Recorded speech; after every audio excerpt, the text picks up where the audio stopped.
ما أتحمل الوجع. لازم أروح للحمام قبل لا أسوي لي الفيلر، لأن أحس إن الوجع راح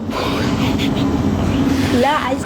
إلى متى هاي الألفاظ الهابطة بالبثوث؟ إيش وقت تستوعبون أنه الشخص من يطلع قدام الناس يصير مسؤول عن كل كلمة يحكيها؟ وهاي أنت من أحد ينتقدك تروحين تركضين للقضاء؟ زين القاضي نفسه إذا شاف مقاطعك وسمع أسلوبك شنو راح يكون أنت موقفك؟ يعني أنت طالبة كلية، عندك دكاترة وعميد وناس مثقفة يشوفوك يوميا، شلون راضية على نفسك تطلعين بهاي الطريقة وبهذا المستوى من الكلام؟ ما تخجلين من نفسك؟ لا عزيزي أنا ببيت. والله صدق انت ببث؟ زين هاي ببث وهيج لعد ورا البث شلون؟ جايز أنا هاي المشكلة، هاي سوالف العود العفوية راح توديني بكارثة مصيبة. هو أوريدي ودتني بمصايب. شو كنت راح أبطل أحكي هذا لو ماني بمكان عام. تخيلوا يعني بالعيادة وهيج دا أحكي سوالفك ابد مو عفويه، وانت كل زين تعرفين شنو دا يصير وشنو دا تحكين. يعني هذا بث مباشر ومكان عام وقدام آلاف من البشر، وهذا اسلوبك وانت بنيه. المفروض تكونين نموذج محترم. والله ما ادري، غريب امركم. ترى عندي نفس سوالفش بس الناس تستشرب يعني ما يتقبلون حكي عادي. وين اثبت الكاميرا يا الله؟ والله الناس مدى تستشرف، بس هذا الكلام مو طبيعي ابد حتى ينحكي ببث مباشر قدام العالم وكانه شيء عادي. هاي سوالف تنحكي بين صديقاتك وبحدود، مو قدام آلاف من الناس وبمكان عام. بس واضح ان الموضوع مو عفويه مثل ما تحاولين تنوهين وتبينين. انتم متعمدين ترمون هالكلمات لان تعرفون الكلام البذيء يجيب ترند، والترند يجيب اعلانات وشنو وفلوس. يعني حتى المحتوى الهابط حولتوه لمشروع ربح. والمصيبة الأكبر أنه البعض دا يحاول يقنع الناس أنه هذا محتوى حرية، بينما بالحقيقة هو استغلال لرخص السوشيال ميديا حتى أي كلام هابط يتحول لمشاهدات ومكاسب. وراح أقول كلام جدا مهم بنهاية الحلقة. حركات إذا يسووها الولد مستحيل نمنع روحنا وما نكرش عليهم. ليش هي بالحركات؟ يعني مو بالسمعة، بالرجولة، بالكلمة، صارت بالحركات. والحركة من يمشي هاي المشي.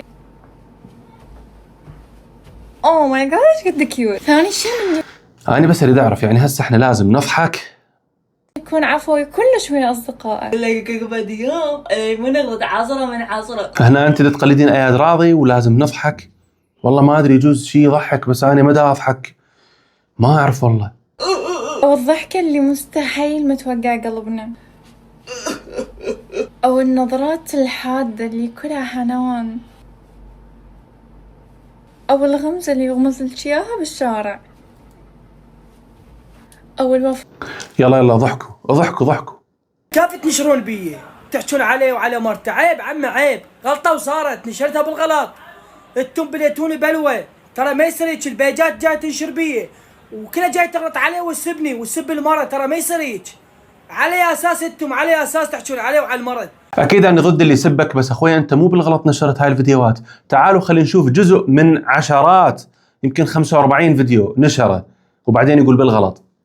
هاي البقة خطيبتي ام جهالي الذبانة الصرصرة يعلم معناتها البعرسي اللي هسه انا غير خطاب غير تقعد يمي، كانها صاروخ مال اسرائيل تفوت من يمي، كانها بقة هاي كبرها. خيابة خطيبتي اسمها بقة وقزمة شادة محرك مال سيفس الا تفوت من يمي. خذيت هالبقة كانها بقة هاي خذيتها شلعت. عم خطيبتي اسمها بقة مو بقة، صاروخ مال اسرائيل من تفوت من يمك ما تحس. بقة خطيبتي اسمها بقة بشيني مو بقة. يما قزمة والله ما يجرحها، الله بكبره ما يجرحها. عمي اقعد مثلي. اخوي هاي فيديوهاتك هسه تريد الواحد ما ينتقدك؟ زين هسه انا دا احكي طبيعي، بس اكو ناس تغلط وتسبك، فحاول مرة ثانية من تنشر انشر شيء حلو، لا تخلي نفسك مضحكة قدام العالم. اعرفوا ايش تنشرون بالسوشيال ميديا. السوشيال ميديا والله شيء خطير، افتهموها عاد. السوشيال ميديا ترى شيء مرعب، الكلمة اللي تنقال تصير ضدك ترى حتى لو بحسن نية. الو الو بيلا شلونك؟ هلا وقلبي. بيلا حبيبي اريد من وغاد اي شيء تلبسين تاخذي لي نفسه بالضبط اخوه. واريد الطريقة مال الجنطة اللي تلبسيها، واريد الطريقة اللي تسوقين بيها، واريد العطر اللي تخليه. بيلا فاتحة وقفي شنو في دول شنو؟ بيلا فاتحة لايف وفاتحة سبيكر. اي بس ضاعت. قالوا لي لا عبالكم هذا شيء طبيعي، هذا تعمد لأجل الترند. بس إلى متى يصعدون بكلامهم هذا؟ إلى متى يصعدون بالكلمات البذيئة ويشتهرون؟ اكتبوا لي آراءكم بالتعليقات، شنو عندكم حلول لهاي النماذج قانونيا؟ يعني هي بحجة ما تعرف قالتها للكلمة، ليش؟ حتى تصعد ترند، واللي يصعد ترند بهذا المحتوى يجي إعلانات، ورا الإعلانات ايش يجي فلوس. هي هاي الخطوات بالعراق صايره، ايش قد تنزل محتوى هابط وتافه وتحكي كلمات مخله بالآداب العامه، يجيك اعلان وتجيك ارباح وتجيك فلوس. تشبقينه قدام العام، طبعا اشبقه زوجي قرة عين، حلالي لالي، اشبقه باللايف، اشبقه بالشارع، اشبقه وين ما اريد، حلالي حبيبتي. راحت. قبل لا احكي شنو الشبقه، والله اني عراقي وابا عن جد، بس ما سامع كلمه شبقه. لا ماكو باللايف، ماكو بالشارع، اكو خصوصيه، لا تسوين الامر طبيعي، عيب هذا الكلام. وهاي انت ذاك اليوم اجاك استدعاء من المحكمه وهذا اسلوبك، علاقتك بزوجك مو باللايف ولا بشارع، عيب عليك والله. اصبروا راح اصدمكم بفيديو لهاي الانسانه بنهايه الحلقه، والله راح تنصدمون من الكلام اللي تحكي بيه. شلش دخل؟ زوجي حلال، قرة عيني، فلذة كبدي، شريان الابهار.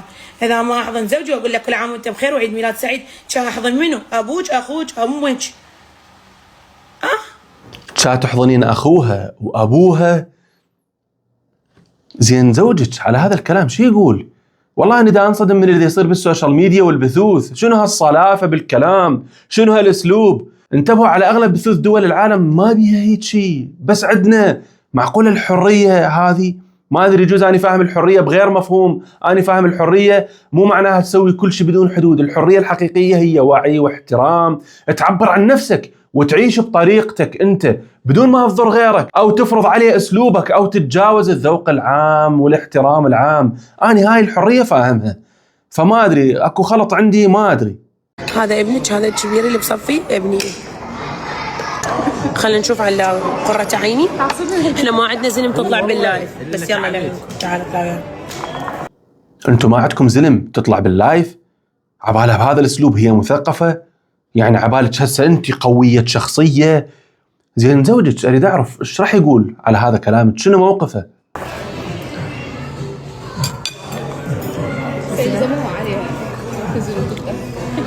شنو تامر حسني وانت حتى شعر بصدرك ما دا يضحك زوجك وقانع، وتامر حسني وشعر بصدره، يعني متزوجه وعينك على تامر حسني؟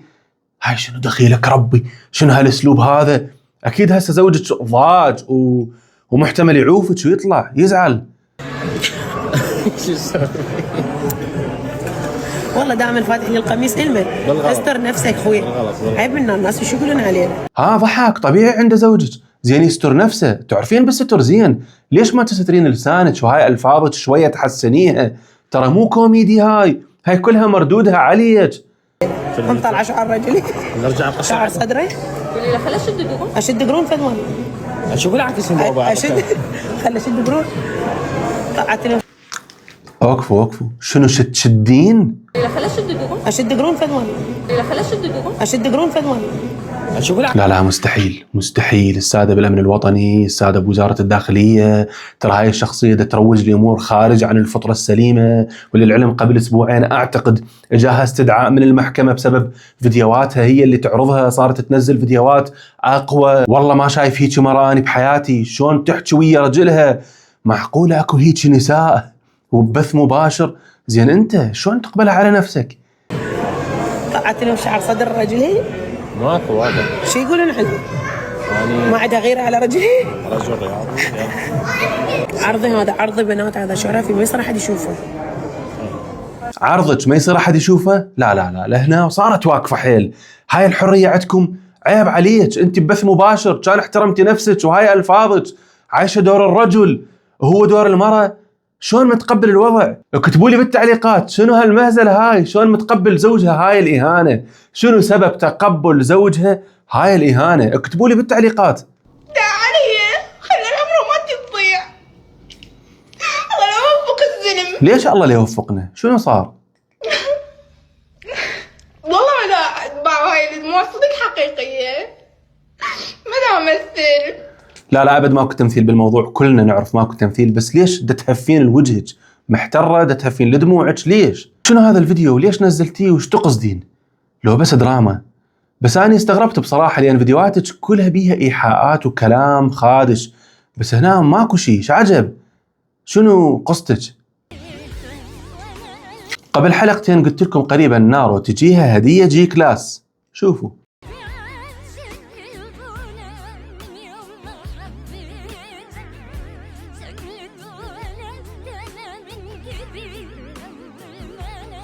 في كل عام تشتري تاهو غلا، والبيت يهدى كالملوك توددا، تاهو تباع بلمح طرف بينهم، إذ مصدر الأموال ظل مجردا.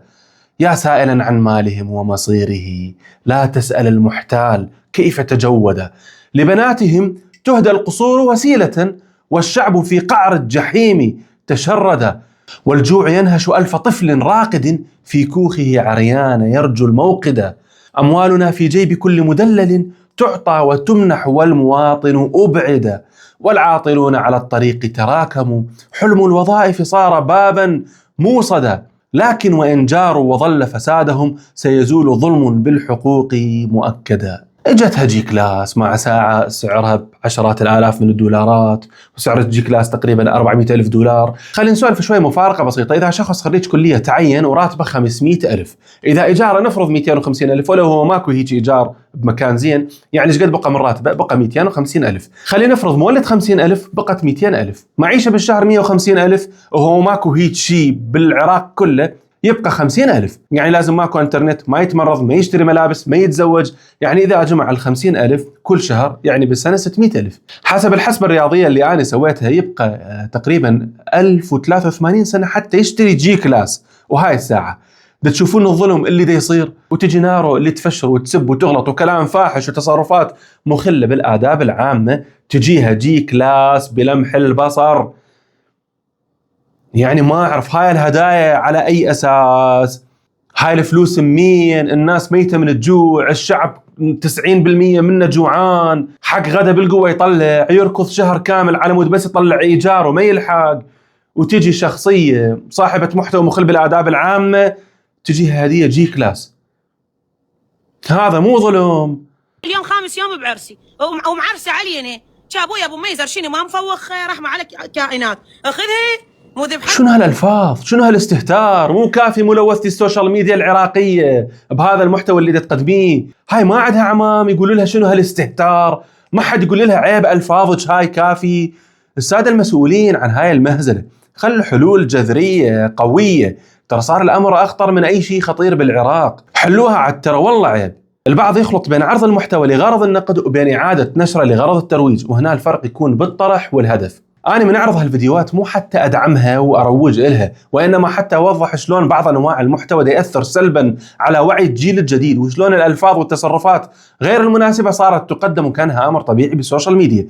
النقد الواعي أحيانا يحتاج عرض المثال حتى الناس تشوف المشكلة بنفسها وتفهم خطورتها، لأن تجاهل الظاهرة ما يلغي تأثيرها على المجتمع. فكل فترة أشوف تعليقين أنت تروج لهم، أنا ما أروج لهم أبد، أنا دا أخلي مثال وأنتقد المثال، يعني واضحة ترى بعد كافي تعليقات ما بيها معنى.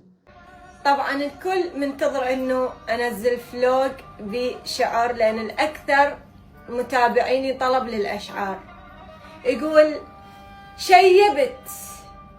شيبت بالعشرين، شيبت بالعشرين والشيبة كلني، شيبت بالعشرين والشيبة كلني، واسمع الحيل ويا شق طبلة تذني، واسمع الحيل ويا شق طبلة تذني، شيبت بالعشرين والشيبة كلني، واسمع الحيل ويا شق طبلة تذني. بنين الله عليك، انت تسوين هيك بنفسك وتضحكين الناس عليك؟ يعني انت متعمدة تمسخرين نفسك وتخلين الناس تاخذك محتوى؟ لو انت هاي طبيعتك اكتبوا لي بالتعليقات شنو رأيكم بمحتوى بنين الموسوي، وتعتقدون انه هي دا تسوي هيك بنفسها لو هذا هو يعني وضعها الطبيعي؟